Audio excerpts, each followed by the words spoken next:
Hello everyone. आप लोगों ने कभी सोचा है अगर किसी की अरेंज मैरिज एक माफिया से हो जाए गलती से और वो माफिया उसके प्यार में पड़ जाए तो फिर क्या होगा। अब भले ही सब उसे जुदा करना चाहते हैं पर वो माफिया उसे पाने के लिए कुछ भी कर सकता है। कहानी की शुरुआत में एक फोटो दिखाई जाती है और बोला जाता है इसे चुना गया है। फिर हमें योशिनो दिखाई जाती है जो अपने दादाजी पर गुस्सा कर रही होती है क्योंकि अखबार में न्यूज़ छपी थी कि इस देश के दो सबसे बड़े माफियाओं ने आपस में समझौता कर लिया है। पर वो इस बात से गुस्सा नहीं थी बल्कि वो आखिरी लाइन पर थी जिसमें लिखा हुआ था कि उनके पोता पोती की जल्दी ही शादी होने वाली है। और वो इसी बात से इतना भड़की हुई थी क्योंकि उसने कभी किरीशिमा को देखा तक नहीं है तो शादी तो दूर की बात है। अब यंजी यहाँ बोलता है कि जो योशिनो है वो 17 साल की होने वाली है और उसने आज तक कभी भी किसी लड़के से बात तक नहीं की है। पर यहाँ दद्दू ने खुद जिम्मेदारी लेते हुए योशिनो के लिए एक मस्त सा बंदा ढूंढ लिया और वो था दूसरी गैंग के लीडर का पोता। पर योशिनो इसके बिल्कुल खिलाफ थी लेकिन दद्दू बोलते एटलीस्ट वो उससे मिलके तो आए क्योंकि अगर ऐसे ही चलता रहा तो वो एक दिन दादी अम्मा बन जाएगी लेकिन किसी भी लड़के से बात तक नहीं करेगी। योंजी ये तो देखता है कि योशिनो कितनी खूबसूरत है लेकिन योशिनो को ही पता है कि लोग उसके बारे में क्या कमेंट करते हैं। और यह यंजी बोलता है तुम ट्राई तो करके देखो। वो टोक्यो में जाकर थोड़े दिन रहे और चाहे तो वो वहाँ पर अपना स्कूल भी ट्रांसफ़र करवा सकती है। और किरीशिमा का नाम सुनकर योशिनो को लगता है कि वो भी एक याकुजा है लेकिन यहाँ पर दद्दू उसे चूना लगाते हुए बोलते हैं कि वो याकुजा नहीं है, वो बस एक हाई स्कूल का बंदा है। और उसकी बात मानते हुए योशिनो को पहुंच जाती है टोक्यो में किरीशिमा से मिलने के लिए। घर तो काफी बढ़िया था और बड़ा भी और वो 2 बॉडीगार्ड के साथ अंदर आती है और इस फैमिली का जो लीडर होता है काकू और वो उसे रास्ते में मिलता है और योशिनो पहले ही फिदा हो जाती है उस पर। अब यहाँ वो उससे पूछती है कि किरीशिमा कहाँ पर है जिस पर गाकू को उसे बताता है कि वो एग्जैक्टली उसके पीछे ही खड़ा है। और यहाँ पर किरीशिमा उसका बॉडीगार्ड होने का नाटक कर रहा था सिर्फ उसका रिएक्शन देखने के लिए। फिर इसके बाद किरीशिमा उसको पूरा घर घुमाने के लिए पूछता है। फिर वो उसको बताता है कि उसे इन्फॉर्म किया गया है कि वो यहीं पर रहने वाली है इसलिए उसने उसके लिए पूरी एक बिल्डिंग खाली करवा दी है ताकि वो वहाँ पर आराम से रह सके। पर योशिनो उसे बताती है कि उसने अभी डिसाइड नहीं किया है कि वो यहाँ पर रहने वाली है कि नहीं, जिस पर वो उससे माफ़ी मांगता है क्योंकि उसे गलतफहमी हो गई थी। पर एटलीस्ट वो उससे मिलने आई इसी बात से उसको काफ़ी खुशी थी क्योंकि उसे तो लगा था कि योशिनो वहाँ पर आएगी ही नहीं क्योंकि एक तरह से देखा जाए तो ये मैरिज का जो झमेला है वो उनके ऊपर डाला गया है। फिर इसके बाद योशिनो चकाचक तैयार होकर अपने नए स्कूल में जाती है। पर यहाँ पर योशिनो की बस एक ही वीकनेस है कि वो जल्दी से किसी को मना नहीं कर पाती और यही रास्ते में उसे किरीशिमा भी मिल जाता है और फिर वो उसे उसकी क्लास दिखा देता है। अब यहाँ पर उसका इतना नॉर्मल और स्वीट सा व्यवहार देखकर योशिनो को अब भी विश्वास नहीं हो रहा था कि ये बंदा याकुजा फैमिली में जन्मा है।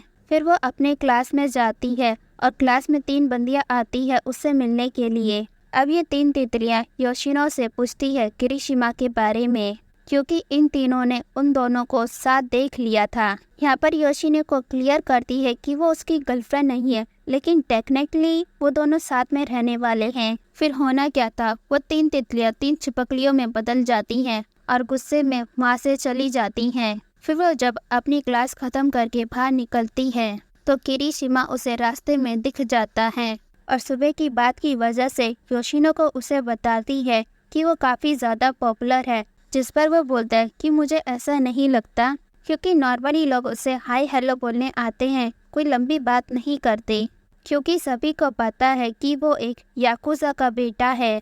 बेसिकली वो लोग घबराए हुए हैं लेकिन किरीशिमा को ऐसा नहीं लगता क्योंकि आज के ज़माने में एक फ़ोन कॉल करो तो पुलिस वाले हाजिर हो जाते हैं याकुजा का नाम सुन के। जिस पर योशिनो को उससे पूछती है कि तुम्हें अजीब नहीं लगता कि लोग तुम्हें ऐसे ही घूरते रहते हैं। यहाँ किरीशिमा बोलता है कि उसे फर्क नहीं पड़ता लेकिन उसकी हंसी कुछ और ही स्टोरी बयां कर रही थी। इसके बाद हमें दिखाया जाता है कि योशिनो को नींद नहीं आ रही होती है पर उसे अभी भी किरीशिमा की वही हंसी याद आ रही थी। फिर वो पानी पीने के लिए उठती है और वहीं पर उसे किरीशिमा दिखता है जिसके कपड़ों पे खून लगा हुआ था। फिर वो सुबह किरीशिमा को कहती है उसे कुछ जरूरी सामान खरीदना है तो शॉपिंग के लिए वो उसके साथ चले। किरीशिमा को इससे कोई दिक्कत नहीं थी, पर फिलहाल वो अपनी क्लास अटेंड करने के लिए चला जाता है। फिर योशिनो भी अपनी क्लास में जा ही रही थी। फिर वो 3 तितलियों की बातें सुन जाती है जो आपस में डिस्कस कर रही थी कि योशिनो को किरीशिमा की गर्लफ्रेंड हो सकती है।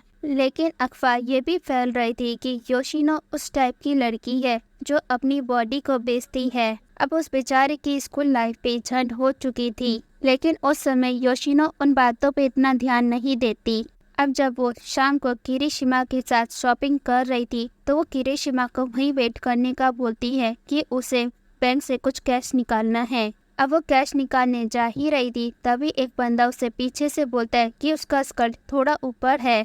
अब ये जो भी छिछोरे लोग थे वो योशिनो को फोर्स करते हैं उसके साथ जाने के लिए। और जैसा कि हमने पहले ही बताया था कि योशिनो को की एक ही कमजोरी है कि वो किसी को मना नहीं कर पाती, इसलिए किरीशिमा यहाँ पर आ जाता है उन लोगों को रोकने के लिए, क्योंकि उसको मालूम था ये किस तरह के लोग हैं। अब जब ये लोग नहीं मानते तो किरीशिमा अपना नया अवतार दिखाता है और उसके चेहरे का नक्शा बिगाड़ने के बाद किरीशिमा उससे कहता है कि अपने सारे रिश्तेदार दोस्त सभी को बता दे कि वो लोग इस लड़की से दूर ही रहे। अब चलो ये काम खत्म करने के बाद किरीशिमा योशिनो को वहाँ से वापस ले जा रहा था। अब यहाँ पर वो उसे एडवाइस देता है कि वो यहाँ पर संभल के रहे, यह उसका विलेज नहीं है जहाँ पर वो जो चाहे वो कर लेगी। फिर तभी वो किरीशिमा को बताती है कि उसकी शर्ट पर खून लगा हुआ है, जिस पर किरीशिमा अपनी शर्ट निकालने लगता है क्योंकि उसे पता है कि कोई उसकी शर्ट पर खून देकर पुलिस बुला लेगा। और तभी वो देखती है कि किरीशिमा की पूरी बॉडी पर टैटू है। अब यहाँ पर किरीशिमा योशिनो की तरफ बढ़ने लगता है, जिस पर वो उसके हाथ को रोक देती है। ये देखकर किरीशिमा बोलता है, उफ, अब और नाटक नहीं किया जाएगा। अब तुम जैसी बदसूरत लड़की को अब मैं और नहीं झेल सकता। मुझे तो लगा था तुम एक गैंगस्टर की पोती हो तो तुम थोड़ी एक्साइटेड होगी, पर तुम तो बाकी लड़कियों की तरह बोरिंग निकली। वही लड़कियां जिन्हें लगता है कि सफेद घोड़े पे राजकुमार आएगा। और उसका ऐसा व्यवहार देखकर योशिनो के होश उड़े होते हैं। और योशिनो का ऐसा चेहरा देखकर किरीशिमा बोलता है, वैसे तो तुम्हारी कोई वैल्यू नहीं है और अगर तुम चाहो तो ओसाका वापस जा सकती हो अपने दादाजी के पास और उन्हें सब बता सकती हो, पर अगर तुम्हें यहाँ रहना है तो तुम्हें पे करना पड़ेगा। इसके लिए तुम अपनी बॉडी का इस्तेमाल कर सकती हो। मैं एक ऐसी जगह जानता हूँ, वहाँ तो तुम कुछ पैसे कमा ही लोगी। उसके बाद अगले सीन में जहाँ पर योशिनो को अब भी यकीन नहीं हो रहा होता है कि किरीशिमा ऐसा लड़का निकलेगा। अब वो अपने स्कूल के लॉकर में अपने शूज लेने जाती है तो देखती है कि वहाँ पर कीचड़ मौजूद है और वो समझ जाती है ये है बुलिंग, जो उसके साथ कभी नहीं हुआ था और ये उन 3 तितलियों का काम होता है। अब योशिनो अपने जूतों को ले जाती है पार्क में धोने के लिए। अब वहाँ पर रंजी का फोन आता है ये पूछने के लिए कि वहाँ पर क्या चल रहा है। अब वो जिस तरह से बातें करती है रंजी समझ जाता है कि चीजें अच्छी नहीं चल रही उसके साथ। अब रंजी उससे बोलता है अब कुछ भी हो, किसी भी तरह की सिचुएशन हो, वो बस सिर्फ एक साल उधर बिता ले और किरीशिमा को वो उसके प्यार में इतना पागल कर दे कि वो बंदा उसके बिना रह ही ना पाए। ये कहकर रंजी फोन रख देता है। अब यहाँ पर योशिनो की खिसक चुकी थी। अब उसके बाद 14-15 दिनों के लिए योशिनो को गायब हो जाती है और वो जब स्कूल आती है तो अपने हाथ में एक बैग लेकर आती है और सीधा किरीशिमा के पास आके उसे सीधा 40 लाख रुपए देती है। जैसा कि किरीशिमा ने उससे बोला था कि वो अपनी बॉडी बेच दे, तो योशिनो ने एग्जैक्टली वैसा ही किया।